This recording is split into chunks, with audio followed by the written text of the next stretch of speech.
Rabiatu abẹ́ẹ̀dúpẹ́ o òkú ọdún happy birthday to you. Ìdùnnú láyájọ́ ọjọ́ tí a wá sílé ayé o ó yẹ ká ṣàjọyọ̀ ọjọ́ tí a bí ní sílé ayé.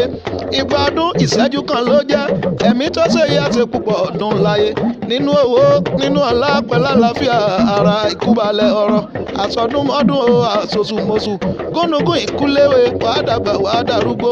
ọmọ bàbá wa Abdulganiyu àìsàn onígbé òde adúmáradán ọmọ ìyá wa wà bó ti wù kó pẹ́lá ètò onímọ̀ nira ìran gẹ̀dẹ̀ kì í sunkún àtidẹ congratulations happy birthday to you ńlẹ̀ ọmọ Ògbómọ̀ṣọ́ Ògbómojúgun Ògbóṣẹ́gi ọmọ Afọ̀gbọ́jà nílé Akíntọ́lá bàbá lámìlámì Àjàlágbé ọmọ ọkọ òun lògùn ọmọ àlè ìlú bàbá wa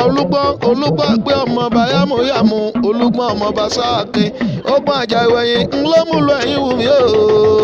ogun ojoojúmọ́ ńlọ́múlò ẹ̀gbọ́n sún mi lọ ìlú náà ti ń bàbá ewúrẹ́ jiyàn o tí wọ́n ti ń fi tan àgùntàn pọ̀lọ́jọ́ jọ́ka ìlú náà ti ń jọ́ka pẹ̀lú gbẹ̀gìrì tán wọ́n tún mú nǹkan yangan sí ìlú bàbá wa sọ̀nkè na ìwé lábẹ́ ìjọ òdì àdá méjì mo yàn ń fà ọmọ aládòkun ẹ̀jẹ̀ wíńkín lẹ́nu ẹ̀sìn ọmọ bá tí fọ àpòyàrá